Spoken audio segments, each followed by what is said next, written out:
Okay. Here we are again.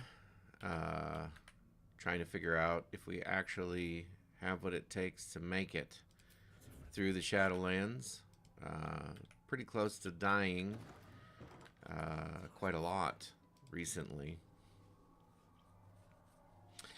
So, we'll see what we see.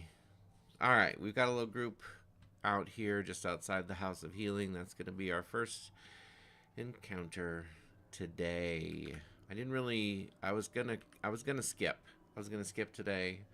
But as it turns out, everybody has a long weekend.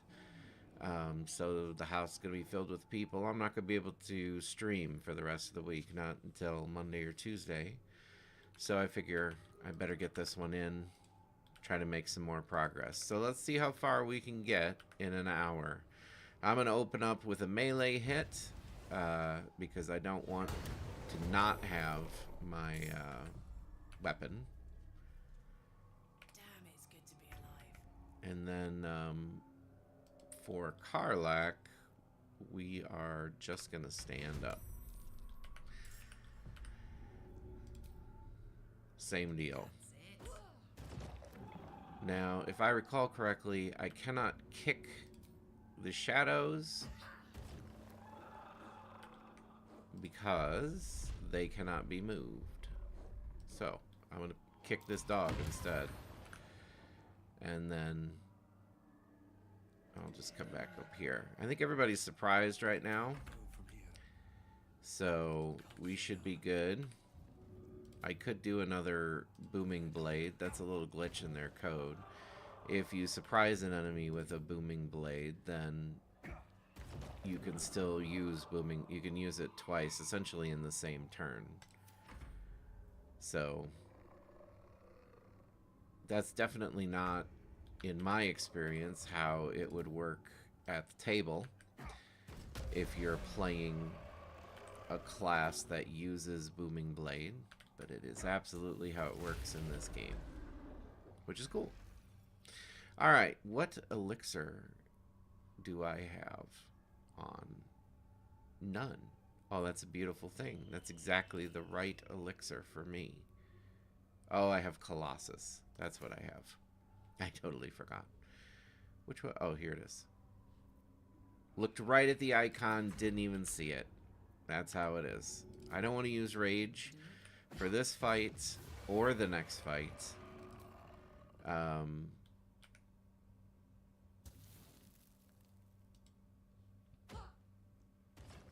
Do a little damage to that shadow. Why don't I want to use Rage? Well, I've only got 2 charges left, so I guess I could use Rage.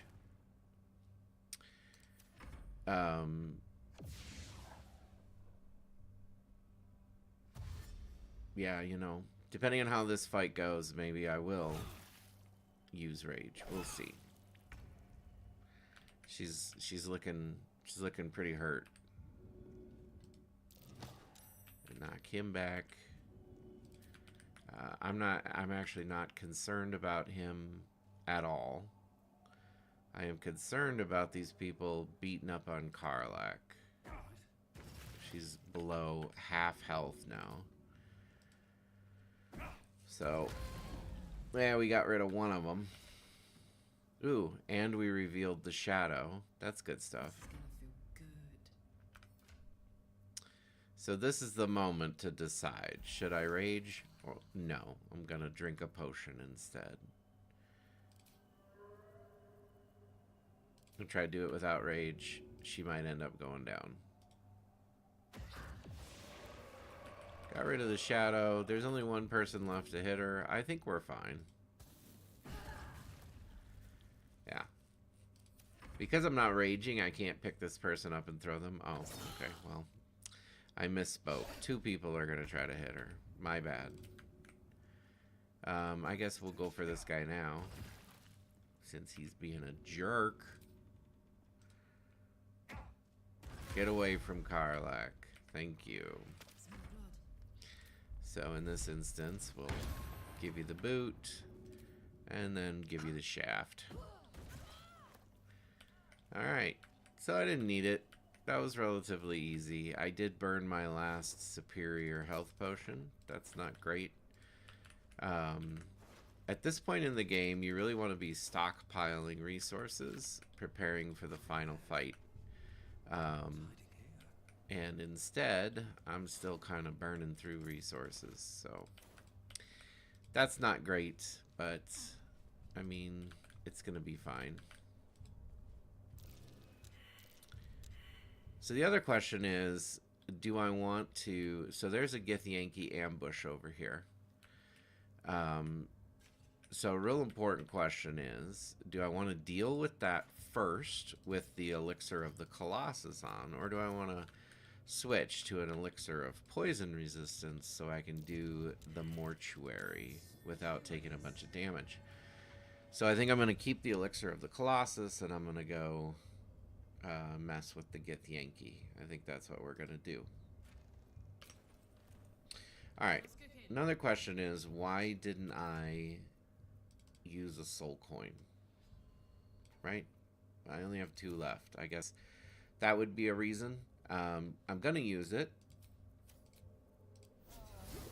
even though we're about to do a long rest. The Githyanki fight is really hard.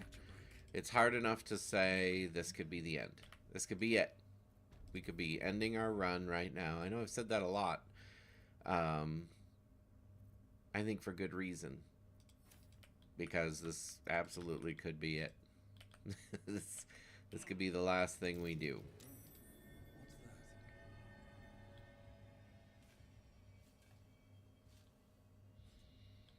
Alright, I don't know if I think I did not succeed at reading the book in Thisbald's back room. But if you read the book in Thisbald's back room, it basically marks this treasure chest. Because it contains the ingredients you need for making Thisbald's brewed up belly glummer. So I don't use poisons, but I'll make it.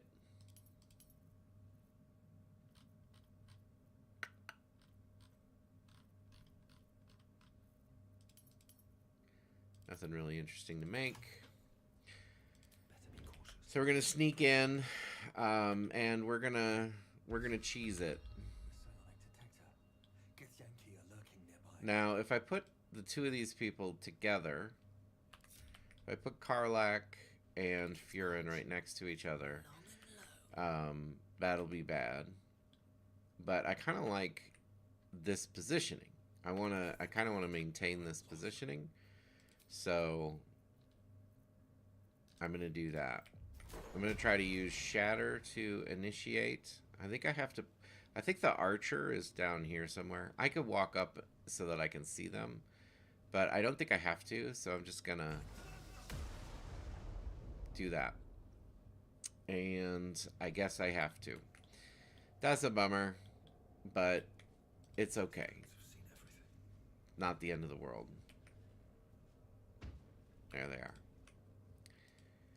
We found them.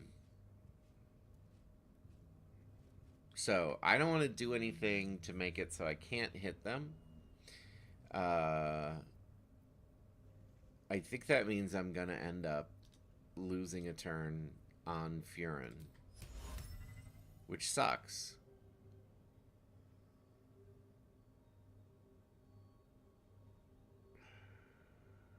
She is going to want to resist. Whatever. They all resisted. It didn't matter in the end. Now, these guys have arrows of many targets, which they love to use. Or you can loot the arrows if you manage to get them down, you know, before hand. And that's kind of one of the reasons why you want to position yourself away from your teammate so that they don't shoot you, basically. Hey, good looking. I'm going to go straight into rage. That'll burn my bonus action, so I don't need to worry about kicking, because there's no point. Get my cleaver up and see if we can get rid of this guy. I mean, she does so much more damage. So we don't want, I guess we don't want to kill a bunch of people with her alive. What does Soul's Sacrifice do? Oh, increases her armor. Yikes. We don't want that.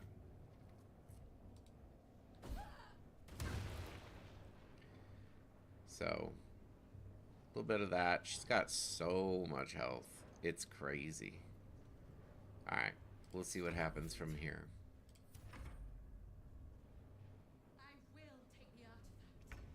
Okay. That's not too bad. Maybe I should. This is good. You should just hit her. 36 and 8. 44. I can live with 44. That's not bad at all.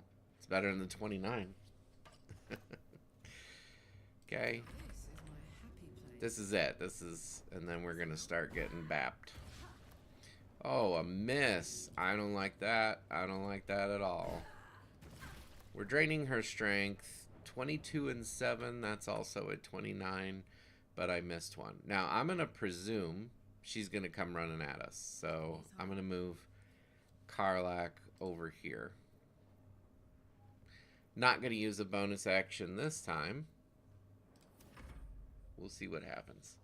He's going to run up. He's going to use Arrow of Many Targets. It's going to go 50 billion miles because it's not an arrow that I'm shooting. It's an arrow that an enemy's shooting. If I had enemies this far apart, I doubt the Arrow of Many Targets would actually bounce. But it is what it is. Ow.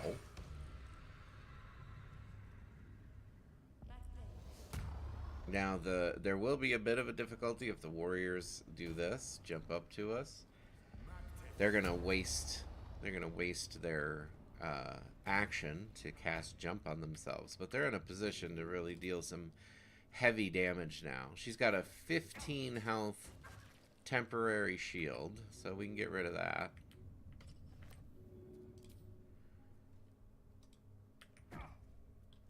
Big numbers. Good deal. Okay. So that's not the worst. That's not the worst. Let me see if I can shove this guy. Go away. What's this? And then I'm not gonna shove this guy. Why would I? I will hurt him instead. Okay. Time to push my luck again. And then I guess I can't really get away. Alright, so she's hurting. She already used her Handy. bonus action. They get reverberation, which means... I'm sorry, they get parry, which means they reduce my damage. So really what I should do is hit him again, but that guarantees that guy's going to jump up and deal damage. But, I mean, you can only deal with one problem at a time, right? So, I'm going to move her back.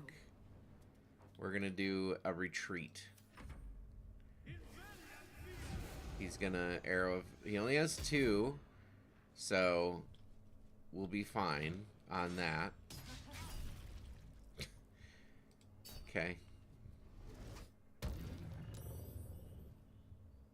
So, like, if I shot a shot and it went into a wall, I would just lose that, but that's not how it works for the computer. Look at that jump. So then, bop. And I believe she can't be disarmed, is the thing, so. But they can absolutely put her down. That's like, not even difficult for them to do.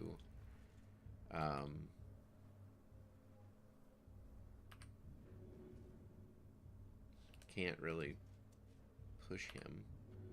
Oh yeah, I can. Okay. See, like I said, we just need to take out one problem at a time. That's what's important. So we got him. And this is our next major problem. So we'll do that. And again, Karlak's not going to be able to heal. Which will be... I don't know. I don't know how bad it'll be. might mean she goes down. I think I'm going to take that risk because I really just need to get these guys out of here. It could work out if I can somehow get far enough away from him that he doesn't get to shoot both of his arrows at me. I don't think that's going to happen, but we'll try to make that happen. He's just going to take the opportunity attack so that he can kill Karlach. Oh, he was unable to climb that. That was a little bit of weird programming.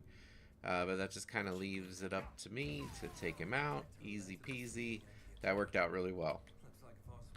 The positioning worked in our favor. There's always, like, you always have to gauge in the harder fights whether it's going to be more beneficial to use your action economy just to deal damage, to try to get threats off the board, or it's going to be more beneficial to put distance between you and the threats. The thing with the Githyanki fighters is, as I've stated in the past, they are programmed to always hit no matter what. I've rolled into this fight with, you know, like 53 armor. You can't have 53 armor. I was doing a build that was a 40 armor build, and I think I had like 36, 37 armor. So I've come into this fight with 36 armor and gone against these guys, and they just hit me every round. Every round, both swings, hit, have crit immunity, and all of that. You know, pretty easy to have crit immunity at this point in the game. Because the Githyanki are just programmed to hit. They just hit. That's what they do. That's anecdotal, right? So maybe your experience will be different, but that's definitely been my experience playing against them. So, when I encounter the Githyanki, my thought isn't, how can I strategically manage my health the best? My thought is, I'm just going to take a hit all the time. So how can I get rid of them as quickly as possible? You know, like, what's the quickest way to get rid of the Githyanki? Just eliminate the threat entirely. All right, so we are out of long rests, and we are low on health, and we don't have a bunch of health potions.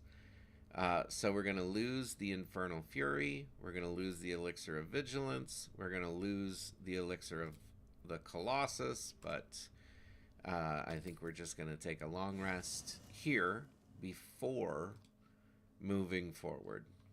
I think that's going to be the best use of our resources, such as they are. I at this point in the game, with the experiences that I've had, I feel like our chances of defeating Ketheric are really small. Oh, he's gonna cry about being a vampire.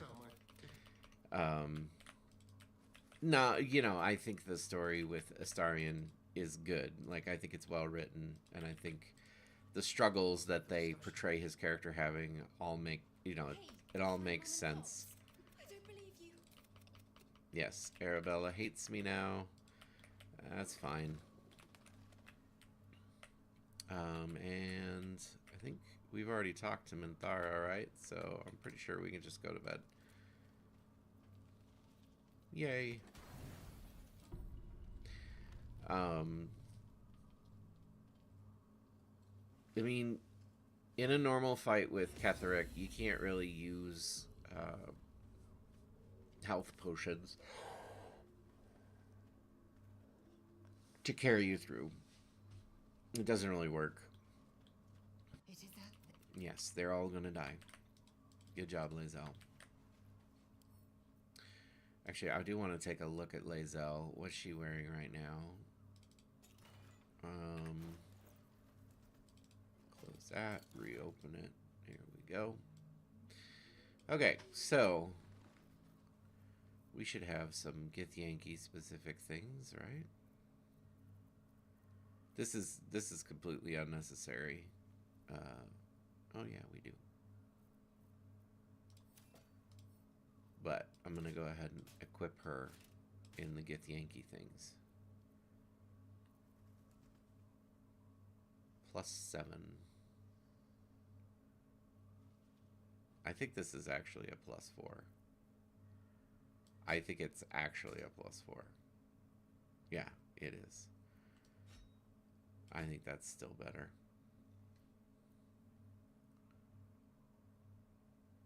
Yeah.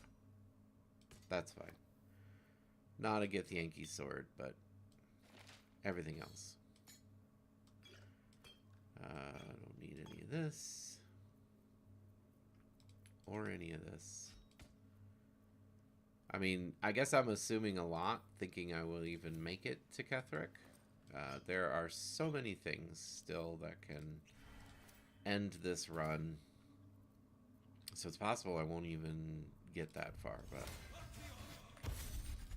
we'll try not to be so negative. We'll just see how far we can get today, right? And then tomorrow's another day. There you go. Not going to do an elixir on Karlach. And I think we're good to go. Well, I think we can talk to Arabella again, because we did a long rest, right? I think she's just going to say, leave me alone. And that'll be that. I don't believe it. Breed. Oh, I get the end. Okay. The girl must learn the ways of the arcane. Fear not, girl. Thank you. If there... Okay. I don't know if that's like a tie-in to a book or if they were contemplating another game. They give Arabella kind of the groundwork for a story. Basically, that was the end of her story in this game. There's a little epilogue you can have with her. Perhaps. But with the Oak Father's blessing, we may soon This be one. his. Okay, send him to the camp, and we are good. Let's do the mortuary. Or the morgue. So I always do the morgue. There is an item in the morgue that I think is pretty important called the Eversight ring. While you wear it, you cannot be blinded. Want to dance? So that's all I'm after here. Best be on my way. There's this little hidden side room. It has some items in it. These are items I've always just sold. But they have specific purposes. Just nothing I would use. So this one, man, excuse me. It increases your deception checks. And this one lets you cast Everard's Black Tentacles, which is an AoE control zone. This was from the Arabella story. Before, I think, patch 8. I could be wrong on that. Before one of the patches, this was the only way you could cast Shadowblade in the game. They've since added it as a spell, and it's super overpowered. But this used to be a highly valued reward because you could equip it, cast Shadowblade, and get all that psychic damage goodness that Shadowblade supplies. And my first successful honor mode run was a Shadowblade run. And the run that I got credit for completing was also a Shadowblade run. We're going to hope this comes back to me. It did not. It did. Oh joy, because my initiative is high. So that's nice. I like that a lot.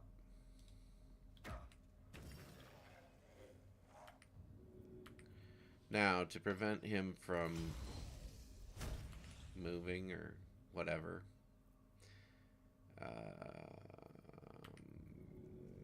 I'm gonna hit him again. Seems like a waste. It's a lot of damage to throw away, but it's a lot of damage he's not gonna be doing to me now. So there's that. 26 damage per hit. Why? So what makes the Shadow Blade build so popular is 26 damage per hit is a joke compared to what the Shadow Blade can do. Like you're doing 100 to 150 damage sometimes. It's crazy, absolutely crazy what you can do with the Shadow Blade.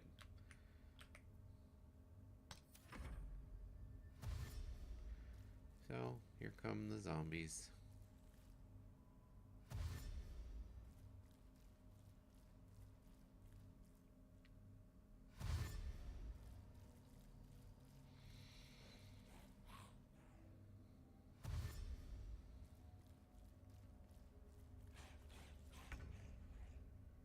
Okay, let's see here.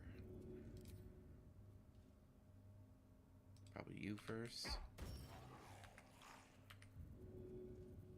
So the thing with the undead is that they respawn with 1 hit point. So you end up wasting an extra attack on them. But it's okay. God, it's hot in here. Not going to use my last soul coin. I think that would be a bad idea. So I killed him with the kick, but of course he stands back up. I only do 15 damage right now because I don't have Elemental Cleaver on and I don't have a soul coin on. So I'm missing all those damage riders. That was 21 though, that's not bad. Only 3 zombies left. I think we're pretty good against 3 zombies.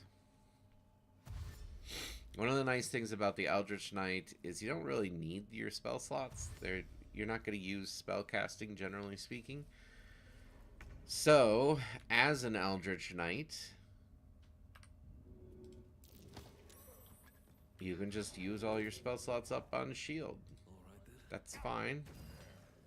Another nice thing about being an Eldritch Knight doing the throwing build is disadvantage doesn't really matter. I mean, it kind of matters, but it doesn't at the same time. So 2 greater zombies. Okay. Go on. Don't want to get poisoned. I saved initially, so that's good. We'll put 18 and 14. Not great. 32 damage in total. Not a huge amount. But they also aren't really hitting me, so not much to be worried about at this time. Push him away. He's right next to me. Let's see what a moving blade does. 18 damage. 18 damage is not super impressive. Ooh, I actually missed. It's a rarity. Let's cook with fire, baby. Let's see. We'll give him a kick now. Easy. Get back out of the poison cloud. 10 health. Oh, he came back with 1. So again, I always feel like I know I just wasted 20 damage, right? But it's better to only have 1 enemy to face than 2. Having 1 enemy to face On my way. increases your chances of survival more 1, 2. than optimizing your damage output, I think. That's my theory. I could be wrong. I'm often wrong, so it wouldn't even be surprising. But that's why I'm okay with wasting 20 damage. Here goes nothing. 22.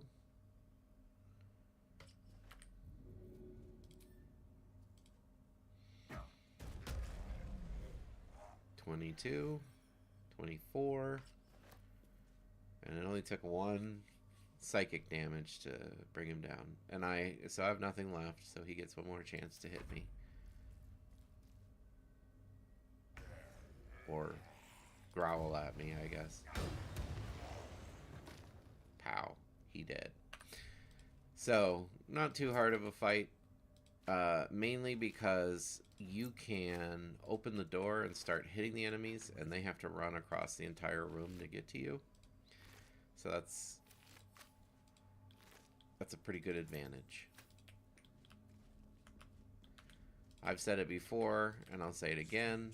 I try my best to never use any of my action economy to close the distance to an enemy. I think that is, in any D&D combat scenario, using your action economy to close the distance is always the worst choice. It makes sense to do it at the tabletop setting because your game master, your dungeon master, is going to be smart enough to play along with your strategies and then optimize what he's doing with enemies accordingly. So if your strategy is to force enemies to come to you and it's super effective, then your dungeon master is going to pivot. They're going to make some changes to what they're doing, because part of you having fun is having a challenge. I think every dungeon master feels that way, and I don't think they're wrong. I think they're right. You don't want to think about that too much, because then you can start to worry about silly things like, are they artificially increasing the difficulty? Like, would I be rewarded for trying less? Here it is, the Eversight ring. And then if that's the conclusion you come to, if you feel like, well, I would be rewarded for not trying as hard. Before I go too far, there's a lever here. You have to walk past it, and if your perception is successful, then you could pull the lever. You'll hear a clunk.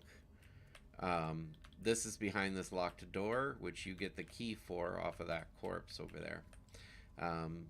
So if you use the lever, that affects this metal door, and it changes nothing. It's still a difficulty class of 30. I'm not sure. Maybe it doesn't affect that door. Maybe I'm just wrong. Just flat out wrong, I guess. I thought it did, but I never go that way. I always go the other way, so I got it wrong. I got it wrong. What a terrible thing. All right. So that clears the first loop in the Shadowlands. There is... I guess that's the second loop. Yeah. So now there's only a couple cleanup things that we want to do before we would enter the gauntlet. We already did a lot of time. So if you have wisdom, charisma, or intelligence characters, I would recommend that the Sharon Cloister that I went to, where you click on the shadows and then you make a roll to see if you succeed, and then you get the +5 to, each statue does a different stat and it gives you a +5 to that stat. If having a +5 to that stat significantly changes your gameplay experience, like if you're a Blade Singer wizard and having high intelligence would be really good for you, or you're a Hexblade warlock and having high charisma would significantly increase your skill checks and your damage output, I would wait to do the Shar and Cloister until just before I went into the gauntlet. I don't know if you can do it after the gauntlet. I've never tried. And depending on how the gauntlet goes, you might still have those bonuses when you go to the fight with Catherick. The fight with Catherick is like, you have a fight, and then you have a whole bunch of stuff that you do, and then you have another fight. So I seriously doubt you could still have it by the the second part of fighting Ketheric. All that being said, I just did it when when I walked past it, I did it because it didn't really benefit me in any way. I'm completely strength focused. But if any of those stats, again, that's intelligence, wisdom, and charisma, are important to any members of your party, I would find the Sharon Cloister and open the door, but I would just leave it. I would hold it in reserve until you're about to go into the Gauntlet of Shar, because that can help you a lot as you go through the Gauntlet of Shar. Now, this is maybe a little bit spoilery, so if you don't, I'll put a chapter in maybe so you can skip this if you want to. I'll give you a moment to do that, I guess. So, the story progresses really quickly after you do the Gauntlet of Shar. And what happens is the Harpers assault Moonrise Towers. So if Moonrise Towers is full of enemies, what will happen is you will come to this place, this bridge, and you will find the Harpers are here. These guys will probably move inside. I don't remember. Or you might have, the Harpers might be back here and you have to fight them. I don't remember exactly how that goes. I've never opened this door before. I'm immediately curious. I'm not going to worry about that right now. But in any case, you'll join the Harpers here, and then you'll do an assault on Moonrise Towers, which is like this big epic fight. There's so many units inside. And what ends up happening is the Harpers get annihilated. That's always been my experience. So what I've been in the habit of doing is before I delve into the Gauntlet of Shar, and you've already seen me do part of this, like I cleared the second floor, I killed everybody up there. I cleared the basement, I killed everybody down there and on the docks. And now I'm going to come back in here, and there's a lot of people here. I'm going to come back in here, and I'm going to clear everybody out of here as well. And the way I'm going to do that is I'm going to put one of my people here, because they're relatively safe. Not safe, relatively safe from getting pulled down or knocked down. And I'm going to put another one of my people over here because, again, they're relatively safe. They will still get the abjure enemy and all of that. And what this is going to do is everybody on the first floor is going to join in at some point. There are ways to mitigate that. Like, you can close these doors and you could try to take out all the people in this room. You might have to use like an arcane lock to prevent these zealots from just walking out. But in order to do that, you have to be on the ground in this room or get up on these rafters in this room. And the zealots, I think they can get up here. But you have to expose yourself to taking damage. And even here, I'm exposed to taking damage. They do have ways of knocking you down. But this is, in my opinion, this is the highest likelihood of being successful. So I'm going to aggro just by taking out this scrying eye. That's how I like to start the fight. And then I want to be, like, I don't want them to run up the ladder and kick me off this gap or anything like that. So I'm going to be right here. Bunch of people are going to try to come up. And then, unfortunately, Karlak is not... She's not in combat yet. So, I need to fix that. Okay. And then I'm going to rage with Karlak as well. This fight is worth raging on. And we can The other thing that we can do is we can potentially mitigate the number of ads we have to deal with by taking out this scrying eye. It's a little awkward though, because we're up here. So path is interrupted, path is interrupted, path is interrupted. Like, what's it interrupted by? It's interrupted by magic. Like, I can get close to the scrying eye, but I can't hit it because of magic. Because of magical empty air. Look at that. Magical empty air is preventing me from hitting the scrying eye. I can go right in front of it. I could hit the ground literally right in front of it. But I cannot... Oop, now I can hit it. There it is. Pop. And I did 0 damage. So it was just kind of a wasted throw. I'm not going to repeat that because I don't want to waste her whole turn. I'll just go ahead and take out Brawler Auric. Now, what's really nice about fighting from up here is you do more damage when you're throwing down. So much for peace. So we're going to try to leverage that. Ooh, I didn't even take this one out. He still has 1 hit point. Well, that's a bummer. So at this point, we're going to ignore the scrying eyes. That's what we're going to do. We don't care about them. They can be whatever. The other benefit to being up here in the rafters is we don't have to worry about these Guardians of Faith, and we don't have to worry about Hunger of Hadar. There's all kinds of mechanics that they want to use that we can just eliminate. Now, if they do pull us down, then we might be in a bad way. So, the problem with Frightened is it gives me disadvantage.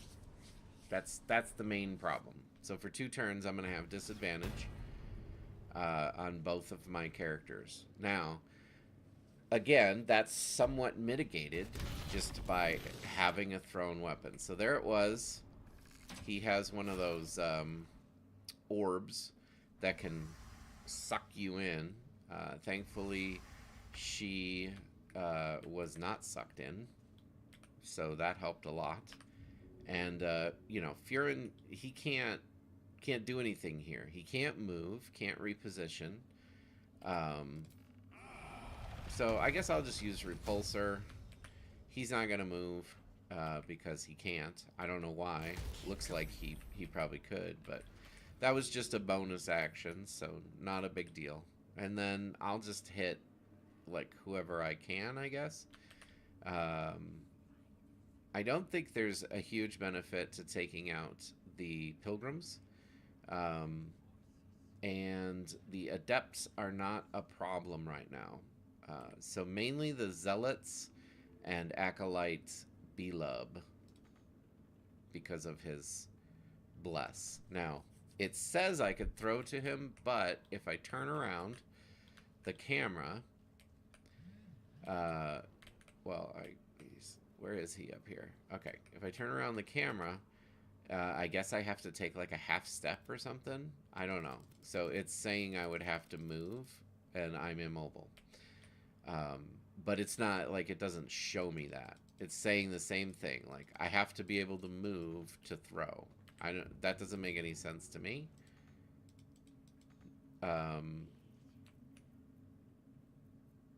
Oh, I had to use an... Okay. I'm dumb. I had to use an action to do Repulsor. I thought it was on a bonus action because I'm dumb. I have to use an action, so that's why. So I have disadvantage, but because I'm throwing things, that negates a lot of the disadvantage concerns. Although, there you go. He just dodged. So they may or may not figure out that they can go up a ladder to get to me. Ooh, they actually did Hunger of Hadar up in the air. And because of abjure enemy, there's really nothing I can do about it. I'm just kind of stuck. Well, actually, that's not 100% true.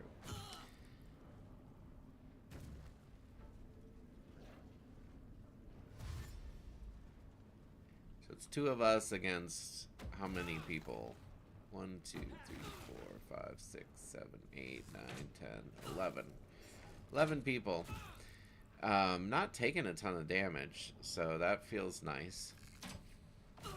But I am taking damage. I'm not like, they're not missing. I'm definitely taking the damage. So this will just take a long time. So I think probably what will end up happening is I will end up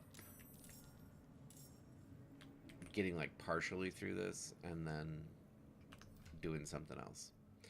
Now I'm gonna we're just gonna leave the we're gonna use our action to put on the risky ring, which then allows us to Misty Step, because now we can see where we're Misty Stepping.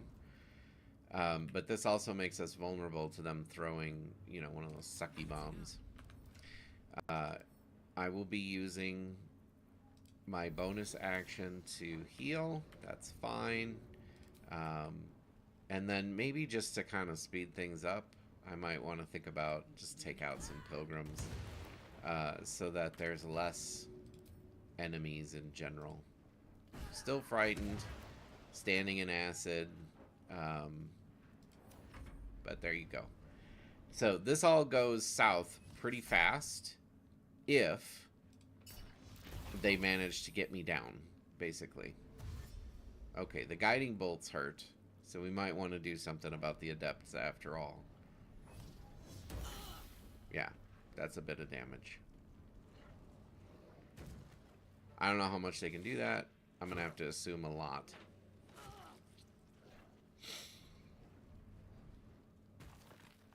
I'm really just trying to, you know, like, I'm trying to pick my targets. The pilgrims aren't a concern because they don't really do damage, but it's just extra actions every round. So the zealots are annoying because they'll keep putting frightened on, and the pilgrims are extra actions, and the adepts are guiding bolt.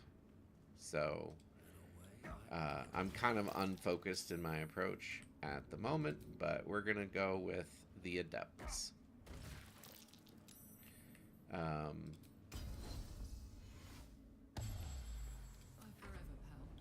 See what we see. All right.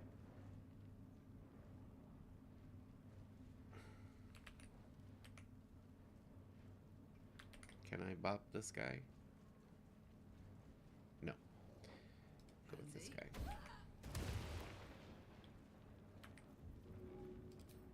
One and 2. And we will drink you.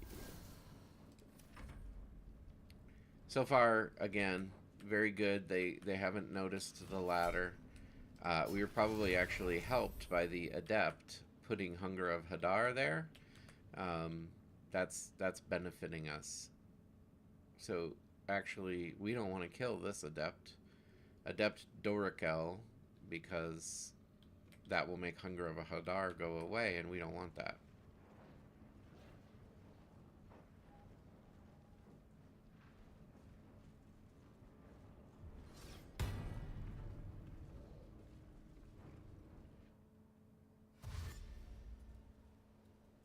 And because we didn't do the scrying eyes, now we just got everybody added, so there won't be like a downtime in between. And then if we can start to get rid of some of these guys, then we'll be taking less damage. And that would be nice, to take less damage.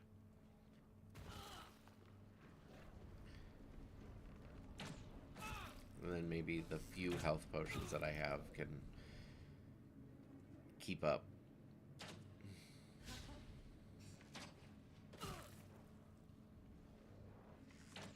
I would say almost every crossbow shot has hit, which is kind of crazy because I think if the roles were reversed, if there was a bunch of enemies up and I was down, like everything would miss. I think absolutely everything would miss.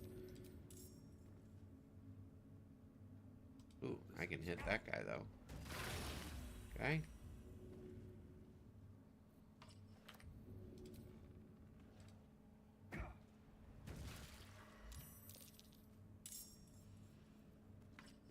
Oop, Roa now joined the fight. She oftentimes will not join the fight, so that's kind of interesting that she did.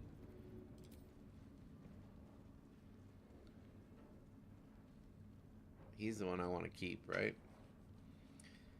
We'll go for Marim.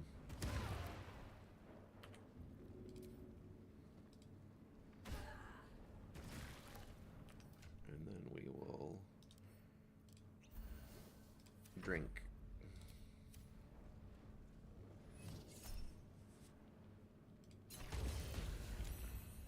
Okay. Well, there went our Hunger of Hadar. I guess I probably shouldn't have done that. Oh well. So now the computer's calculating. Should I send some people up there? And I think the answer to that's probably yes. Yes, the computer should. But I'm going to hope that that doesn't. Caustic orb. So I'm standing in acid. Some confused ghouls. And we've got more arrows coming in. Ooh, a guiding bolt missed. Ooh, 2 guiding bolts missed.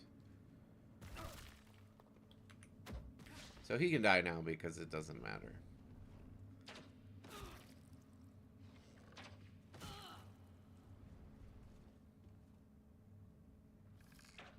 Okay, still gonna shoot. That's good.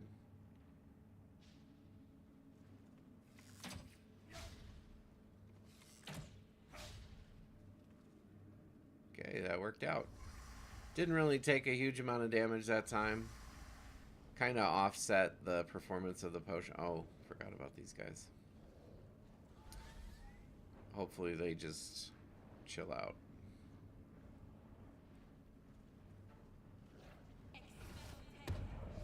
Well, I just got banished. All right. That's an interesting outcome.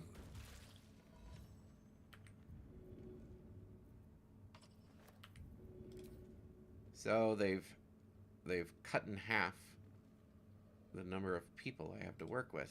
I don't like that.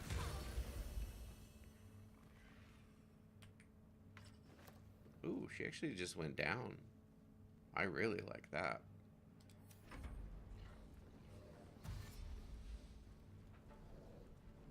So she can't heal, but she can't take damage either, so I don't know. It's probably fine.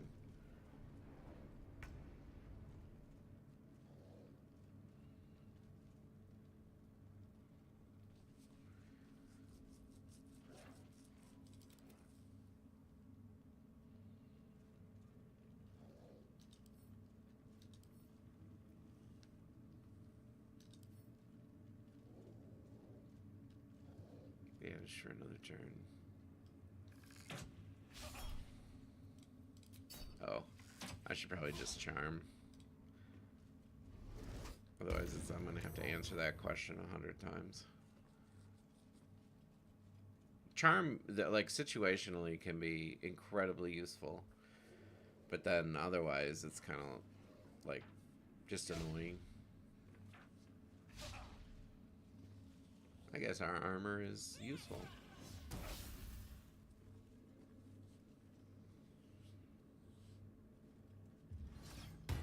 Noon. It's time for lunch. Remember to wash your hands. Okay, well, it's been about an hour. I don't think we're going to finish this one. But that's okay. Beautiful thing about Baldur's Gate is you can, in fact, stop in the middle of a fight. And just come back to it. So that's probably what we'll do.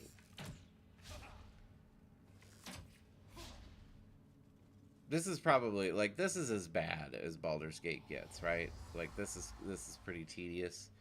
You just kind of you do a little thing and then you sit and wait for a long time. It's really, you know, it's the nature of D&D, and it's also the nature of like how I wanted to set this fight up. This is the way I needed to set the fight up. So this is what we're doing now. Oh, cloud kill. Well, thank you for that. I can't move to hit her, I believe. Yeah. So I will just keep hitting these guys. They have low armor, so they're easier to take out. I think it's a good use of my action economy.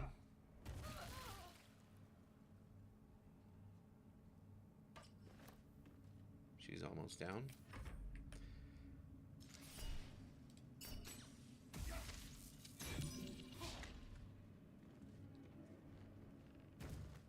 And now I have a shield for the rest, so 28 armor is pretty good. I'm on a slippery surface, but as long as I don't move, I should be fine. Karlak is really hurting, though.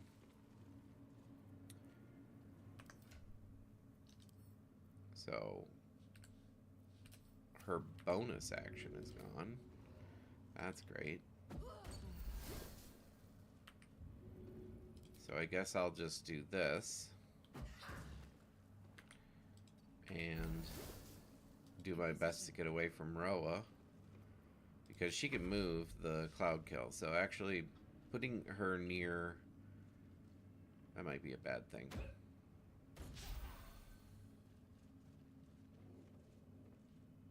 I don't know why I'm not raging anymore. I guess banishment takes rage away. That's pretty bad because she needs the damage reduction. I think Karlak is kind of a lost cause here. Like I think Furin's just gonna have to do this by himself.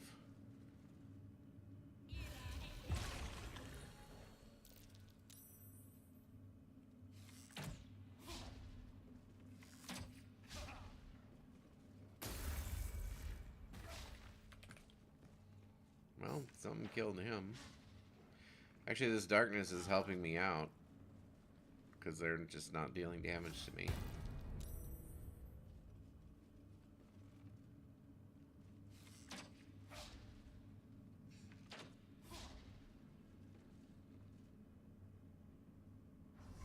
We'll see what happens with the cloud kill, I guess. I think that the Hunger of Hadar makes it so that she can't move the cloud kill into this area because she can't see it.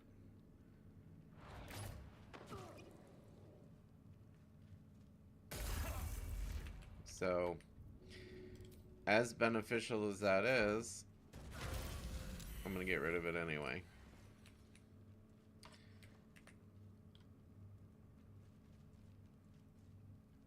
I guess we'll get rid of Yurley next. Wow. A lot of damage. Woo! Look at that. Over half her health.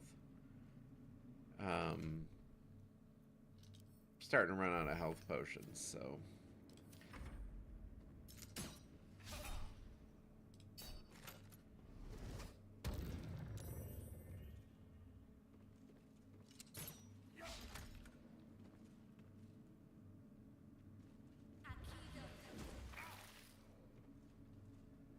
that'll reduce my armor. Okay. I think this is my best chance of survival. Moving. I have one of these too. So, let's see if that does it. Yep. Pulled her down. Did some damage. Roa's kind of a pain. Oops, I forgot to put on.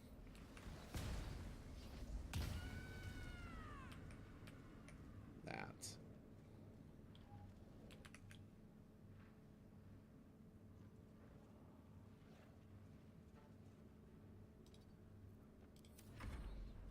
So she has 22 health left. I don't know if she makes it through this round.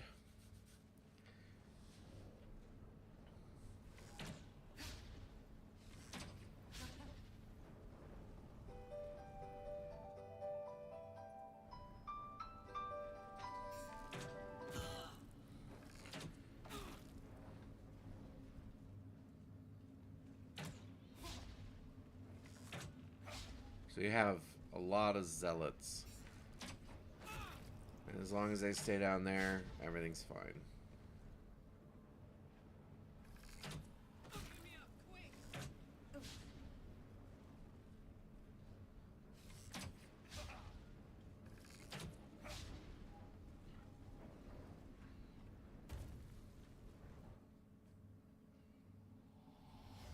Oh, the ladder got destroyed.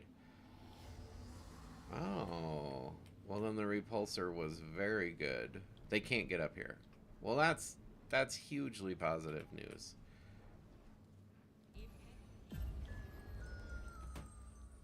Well, I guess I'm asleep, which means the next attack against me is a crit, which means she is almost certainly toast. That should work. Well, actually, that takes her rage away, too, which is obnoxious beyond all measure. So let's try to hit her. Oh, she fell asleep again. Whatever.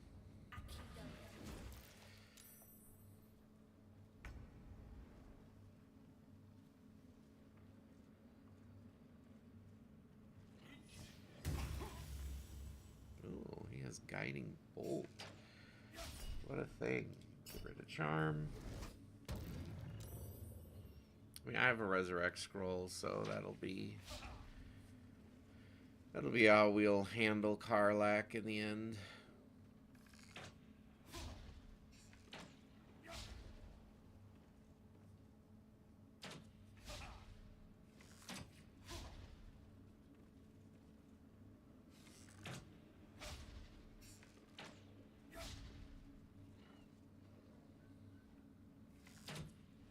Oh, they're not even attacking her. That's interesting.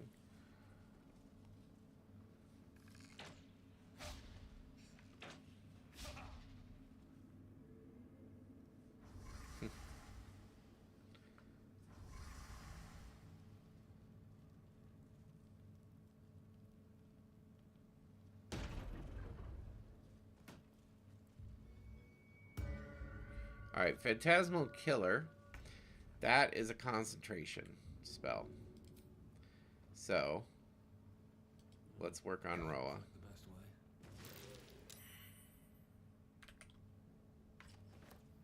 She succeeded her concentration save, but I killed her, so it didn't matter. I wasn't able to kill her yet. So onward. Ooh! I almost lost my lightning jabber there.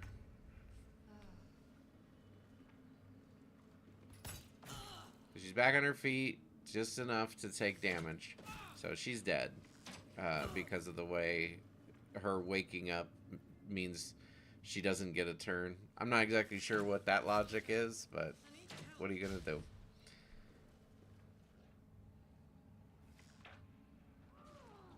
Ooh, a crit. I mean, they're doing ludicrous damage to her. There she goes. What are you gonna do? I mean, either you get a turn or you don't get a turn. And I guess I don't get a turn.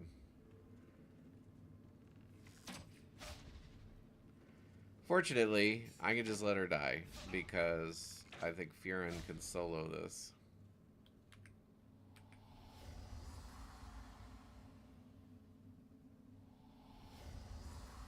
Painful as that is. Let me see. Who did I not kill last time? Erna. Alright, Erna.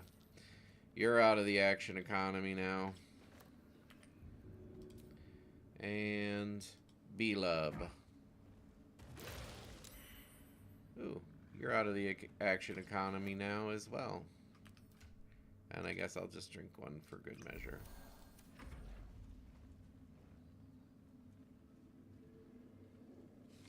They will keep... Oh, no, I guess not. I was going to say, I think they will keep shooting Karlach because, you know, they're programmed to not let people live. I just wanted to see how many successes and failures she had, but I can't get the camera to actually look at... Oh, there it is. She's got a success. Well, that's a rarity. I almost never get death throw successes. The perioptive wound closure does nothing for Furin, because if he goes down, we're over. It's done.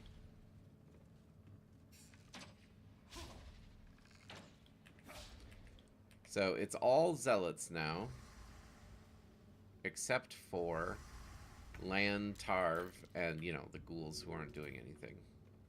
So we'll take Lan, Tarv out. There's the fail. We'll get 3 more of those in short order.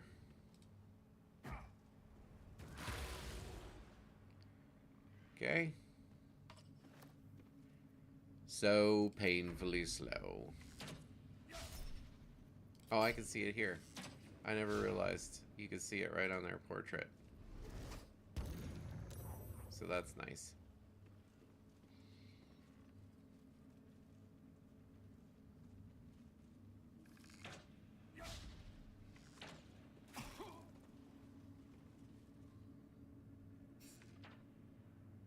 Okay, he's going for her.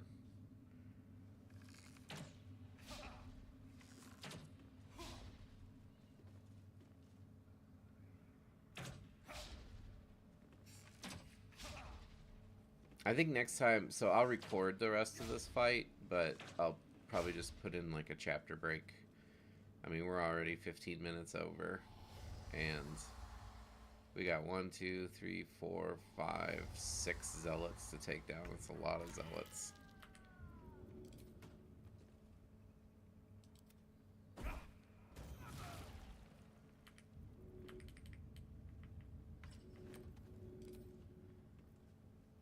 I mean, 2 hits? Really? That's crazy. I did crazy damage. What? 29 and 3, so that's 32. 41 damage on that first one. 27. 29, 33. Wow. So I guess it's not that much, but jeepers. Alright, so we'll save it there. And we'll call it good for now. Basically, the first thing that's going to happen when I come back is I'm going to spend the time to kill the 5 remaining zealots. That's at least 5 rounds, and then I will eventually resurrect Karlach. I'll also have to deal with the ghouls and the scrying eyes. And then we'll get back to it.